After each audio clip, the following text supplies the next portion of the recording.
In most temple narratives, Malachor V is treated as a singular aberration, an inexplicable eruption of brutality from a once promising Jedi Knight. The mass shadow generator is presented as proof that Revan fell, that a healthy order was tragically ruptured by one man's arrogance. A more honest reading of the archive produces a different diagnosis.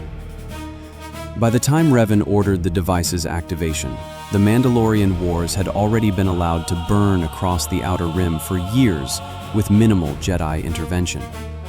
Worlds quietly classified as expendable buffers had been reduced to ash, their populations sacrificed to preserve the Council's reputation for restraint.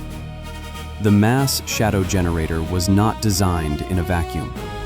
It was conceived and positioned as a catastrophic contingency, an instrument reserved for the moment when every conventional tactic had failed and the Mandalorians, empowered by years of unchecked conquest, threatened to break the Republic's spine in a single battle. Revan's decision at Malachor therefore arises from a brutal calculus, not from random sadism. Faced with an enemy that had already committed systemic extermination and an order that had repeatedly chosen neutrality over intervention, he reached for a weapon whose cost he understood: the annihilation of fleets, the mutilation of a world, the creation of a permanent wound in the Force. This does not cleanse the act. Malachor V remains an atrocity, and the Republic's subsequent mythologizing of the battle as necessary cannot erase the dead buried in its gravity wells. But within the broader ecosystem of the war, the generator is best understood as a last resort deployed by a commander who had been systematically denied better options, whose repeated attempts at conventional defense were undermined by an institution more afraid of moral ambiguity than of genocide.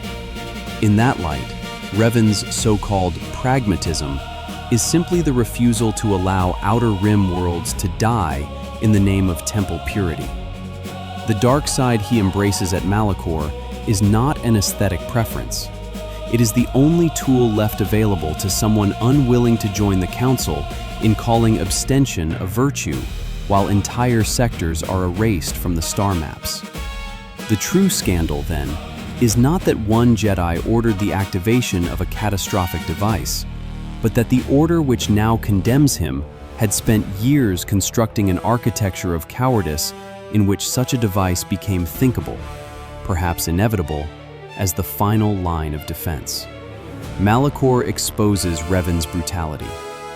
More importantly, it exposes the emptiness at the heart of the institution that pushed him to that brink.